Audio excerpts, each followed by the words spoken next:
Aujourd'hui, je vais vous parler d'un manga culte pour les fans de Furio. Il s'agit de Bakuo Naruto de Tsutomu Takahashi. Certains le considèrent comme une référence absolue du genre, et pourtant, si vous allez dans une librairie généraliste, il y a de fortes chances pour que vous ne le trouviez même pas. Et c'est là qu'on touche un point important. Bakuo Naruto est à la fois un chef-d'œuvre brut, mais aussi un récit qui souffre de ses propres choix. Plus précisément, il souffre de sa fidélité au réel. Il est tellement fidèle à la réalité qu'il en devient parfois même simplement ordinaire. Et c'est ça qu'on va décortiquer ensemble aujourd'hui. Mais avant tout, laissez-moi vous expliquer l'histoire de notre œuvre. Bakuo Naruto nous plonge dans la vie de Takashi, un adolescent du Japon des années 80 qui vient de se faire renvoyer de son ancien lycée. La particularité de notre récit est que notre adolescent va progressivement sombrer dans la délinquance japonaise et finira rapidement par intégrer un gang de Bosozoku.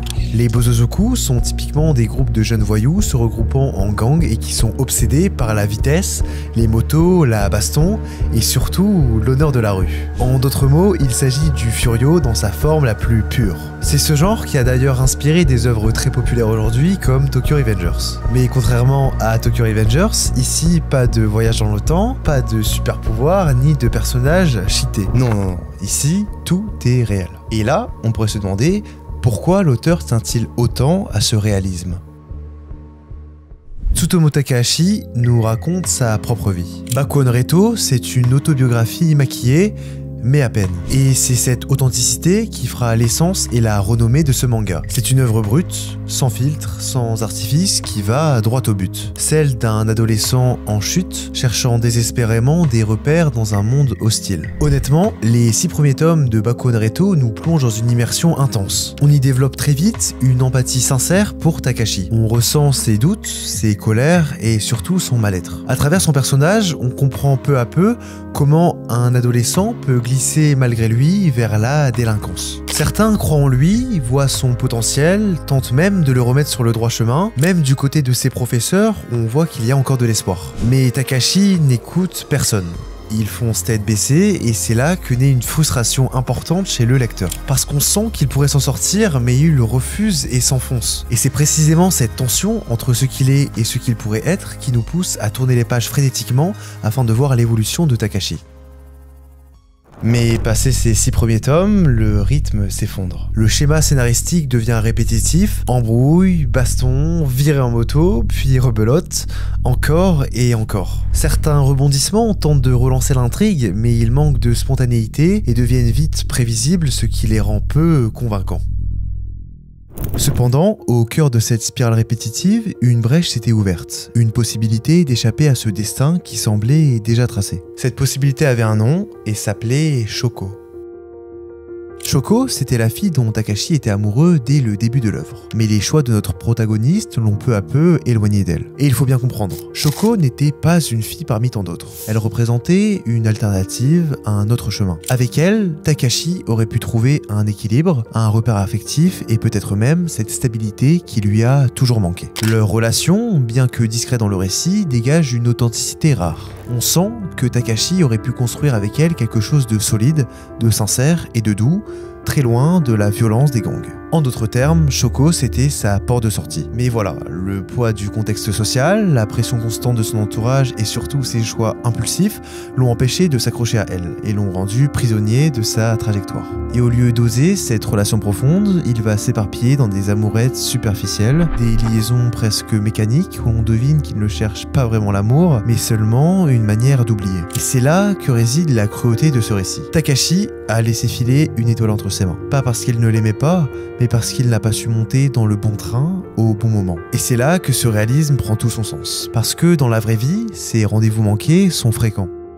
Peu d'entre nous vivent une grande histoire d'amour digne des films. La plupart du temps, ce sont nos choix, nos erreurs ou nos lâchetés qui nous font rater ces occasions précieuses. Et c'est sans doute ce réalisme qui fait que cette romance touche malgré tout. Elle est frustrante pour le lecteur, mais terriblement humaine. Elle rappelle que l'amour n'est pas toujours une promesse, mais parfois juste une occasion perdue. Mais narrativement, cette romance avortée aurait pu transformer l'histoire. En assumant cette tragédie sentimentale, Bakuo Naruto aurait gagné une dimension universelle en nous racontant non seulement la chute d'un adolescent, mais aussi celle d'un amour qui aurait pu le sauver. Au bout d'un moment de lecture, je me suis vraiment dit ok, l'œuvre est bien, mais où est-ce qu'elle va? Et c'est là qu'on touche au cœur du problème. Bakuon Reto, c'est l'exemple concret des limites de l'autobiographie. Évidemment, on sent que cela lui tient à cœur, mais il refuse d'exagérer, de surjouer le drame, ou encore de rendre son récit plus spectaculaire ou dramatique qu'il ne l'a été réellement. Et quelque part, c'est très noble et ça montre l'humilité de ce mangaka. Mais c'est aussi, et surtout, terriblement frustrant. Ce réalisme, c'est ce qui fait que Bakuon Reto sonne juste et résonne autant auprès de ses lecteurs. Mais d'un autre côté, aussi précieux soit-il, ce réalisme se transforme rapidement en un carcan narratif. Les dialogues sont justes, les personnages crédibles, tout sonne vrai, mais l'auteur refuse d'inventer ce qu'il n'a pas vécu. Et du coup, l'histoire stagne. Pas de montée en tension, ni de véritable point de bascule. Le récit reste globalement linéaire, comme prisonnier d'un destin sans surprise. Et tout ça, c'est d'autant plus regrettable pour un Furio, un genre qui repose justement sur l'escalade en tension et la rupture. Il n'y a quasiment aucun point de bascule, pas de chute vertigineuse ou point de non-retour, alors que clairement, Takashi aurait pu arriver à un point de non-retour. Par exemple, il y a une scène où Takashi agresse une fille d'un gang rival, et là, on se dit, ok, il va basculer et va devenir l'antagoniste de sa propre histoire. Mais non, Takahashi lisse son personnage et le ramène toujours dans les clous. Pourquoi? Parce que c'est de lui-même qu'il parle. Et aller trop loin dans l'immoralité, c'est aussi risquer sa réputation personnelle. S'exposer à des boycotts, voire même mettre sa carrière en danger. Et ça, on peut le comprendre, mais ça reste dommage et surtout limitant scénaristiquement parlant. Parce qu'un personnage plus nuancé, plus sombre, aurait pu rendre le récit encore plus fort, plus poignant et plus mémorable. Mais il ne l'a pas fait car on touche encore une fois aux limites de l'autobiographie. Peut-être que si l'autofiction acceptait parfois de prendre plus de liberté, d'accentuer certains traits ou de pousser les situations à leur paroxysme, elle pourrait transmettre des messages encore plus forts tout en restant ancré dans le réel. Un auteur qui lui a parfaitement compris comment jouer avec les codes de l'autobiographie, c'est Shuzo Shimi, le créateur des Liens du sang. Dans ce manga, on suit la relation toxique et oppressante entre une mère ultra possessive et son fils. Il s'agit d'un récit glaçant, malsain, où la mère devient peu à peu une menace perverse et étouffante, jusqu'à ruiner totalement l'avenir de son propre enfant.